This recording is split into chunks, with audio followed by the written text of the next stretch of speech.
গত ৩ মাস ১০০ দিন পেরিয়ে যাওয়ার পরেও এই অন্তর্বর্তীকালীন সরকার এই শহীদদের তালিকা প্রণয়ন করা, কি পরিমাণ মানুষ আহত হয়েছেন এবং প্রতিবন্ধী হয়েছেন, অন্ধ হয়েছেন, তাদেরকে নিয়ে যে একটা গণতদন্ত কমিশন করবার প্রয়োজন ছিল, সেই কমিশনটা এখনো করেন নাই। আমরা বারবার বলছি এবং এখনো অন্তর্বর্তীকালীন সরকারকে আহ্বান জানাচ্ছি যে আপনারা ১ নম্বর কাজটা করতে যদি ভুল করেন এবং বিলম্ব করেন, তাহলে আরও পরের অনেক কাজগুলো বিলম্বিত হবে এবং আপনাদের এই ভুলের ধারাবাহিকতা এই মনসুন আপরাইজিংকে, এই বাংলা বসন্তকে ক্ষতিগ্রস্ত করবে।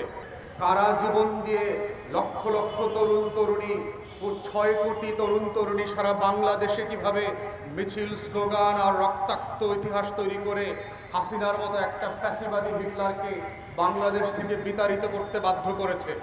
তাই আমরা বলছি, শুধু আহত নিহত পরিবার না, শত শত মানুষের লাশ এখনো খুঁজে পাওয়া যায় নাই। রায়ের বাজার বদ্ধভূমিতে এবং জুরাইনের কবরস্থান থেকে শুরু করে বিভিন্ন জায়গায় আমরা দেখেছি শত শত লাশকে বিভিন্ন মেডিকেল কলেজের মর্গ থেকে এনে গণকবরে দাফন করা হয়েছে। সেই মানুষগুলোর পরিচয়, নাম, ঠিকানা এখন পর্যন্ত পাওয়া যায় নাই। তাই আজকের এই সমাবেশ থেকে আমরা জোর দাবি জানাচ্ছি অন্তর্বর্তীকালীন সরকারকে যে আপনারা গণশুনানির আদলে বাংলাদেশের সংসদ ভবনের যে খালি কক্ষগুলো আছে সেখানে এই গণতদন্ত কমিশনের আয়োজন করেন, যেখানে বাংলাদেশের মানবাধিকার কর্মী, আইনজীবী, ডাক্তার, ফরেন্সিক এভিডেন্স নিয়ে যারা কাজ করেন, লাশ মর্গ নিয়ে যারা কাজ করেন, সাবেক সেনা এবং পুলিশ কর্মকর্তা যারা আছেন, রাজনৈতিক কর্মী আছেন, তাদের সবাইকে নিয়ে প্যানেল করেন। বাংলাদেশের নাগরিকরা যেন নিবন্ধন করে এসে তাদের গণ অভ্যুত্থানের গল্পটা সেখানে এসে বলতে পারে, কারণ এই গল্পটাই হচ্ছে আগামী দিনের বাংলাদেশ গড়বার গল্প। যদি এইটা না করেন তাহলে আমরা দেখব যে ৭১-এর যুদ্ধের পরে যেভাবে আওয়ামী লীগ মুক্তিযুদ্ধ নিয়ে ব্যবসা করেছে, এই গণ অভ্যুত্থানের শহীদ, আহত, নিহত এবং প্রতিবন্ধী মানুষদেরকে নিয়েও কয়েকদিন পরে বিভিন্ন রাজনৈতিক দল ব্যবসা করবে। এই ব্যবসা শুরু হয়েছে। এই ব্যবসা বন্ধ করবার একমাত্র উপায় হচ্ছে এটাকে স্বচ্ছ, জবাবদিহিতামূলক উপায়ে বিচারের মুখোমুখি করা। আওয়ামী লীগের কোন কোন নেতা, জাতীয় পার্টি এবং ১৪ দলের কারা কারা সেই কারফিউ ঘোষণার আগে প্রেস কনফারেন্স করেছে, ১৪ দলের মিটিংয়ে সিদ্ধান্ত নিয়েছিল যে বাংলাদেশের প্রতিবাদী জনগণের উপরে গুলি চালানো হবে। সেনাবাহিনী নামিয়ে 7.62 ব্যারেলের রাইফেল দিয়ে, স্নাইপার দিয়ে ৫ কিলোমিটার দূরে এক একটা বুলেট দিয়ে ২-৩জনকে হত্যা করা হবে।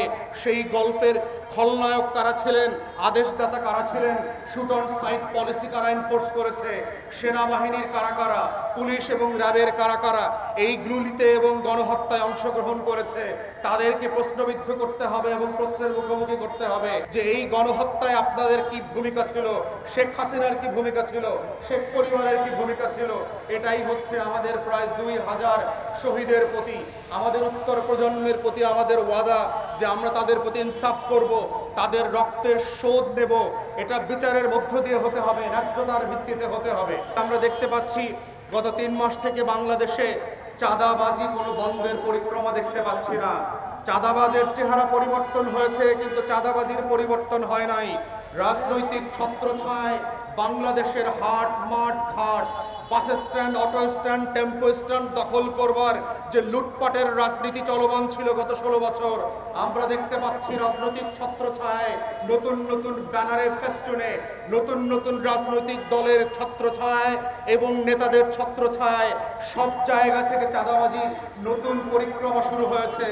আপনাদেরকে মনে করিয়ে দিতে চাচ্ছি, বাংলাদেশের ৬ কোটি তরুণরা যারা আবু সাঈদ এবং মুগ্ধ হয়ে ফিরে এসে বাংলাদেশে আওয়ামী ফ্যাসিবাদকে রুখে দিয়েছিল, তারাও এই নতুন রাজনৈতিক ছত্রছায়ায় চাঁদাবাজ রুখে দেবে, হাট, মাঠ, ঘাট দখলের বন্দোবস্ত রুখে দেবে, নেট এবং ডিশের ব্যবসা রুখে দেবে, ফেরিওয়ালা এবং হকারদেরকে নিয়ে রাস্তায় রাস্তায় কোটি কোটি টাকার টেন্ডার বাণিজ্য রুখে দেবে।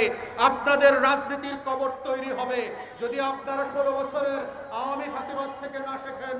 আওয়ামী রাজনৈতিক বন্দোবস্তের বিকল্প আকারে এই গণ অভ্যুত্থানের স্পিরিটকে ধারণ করে নতুন করে চরিত্র না বদলান, নতুন রাজনৈতিক সংস্কারের সাথে নিজেদের অ্যালাইনমেন্ট তৈরি না করেন, তাহলে মনে রাখবেন যারা যুদ্ধ করে জুন জুলাই আগস্টে আওয়ামী ফ্যাসিবাদকে রুখে দিয়েছিল, সেই মুগ্ধরা, সেই নিয়াজ এবং আসিফরা, সেই ইকবাল আর তন্ময়রা আবু সাইদ হয়ে আবার বুক খুলে দিয়ে বুলেটের সামনে সেই নতুন রাজনৈতিক ক্রিমিনালদেরকে ঠেকিয়ে দেবে। আগামী দিনের বাংলাদেশ পরিচালিত হবে, সংস্কার কার্যক্রম পরিচালিত হবে, নির্বাচন হবে এবং জনগণের সরকার প্রতিষ্ঠিত হবে। এটাই হচ্ছে জনগণের ম্যান্ডেট, এটাই হচ্ছে গণ অভ্যুত্থানের ম্যান্ডেট। এই ম্যান্ডেট গণ অভ্যুত্থান পরবর্তী যে অন্তর্বর্তীকালীন সরকার আছে আপনাদেরকে মনে করিয়ে দিচ্ছি, এবং সেটা করবার জন্য যা যা করণীয় সেগুলো যদি না করেন তাহলে আমরা প্রতিবাদ করতে আগের মতো লড়াই সংগ্রাম করতে বাধ্য হব।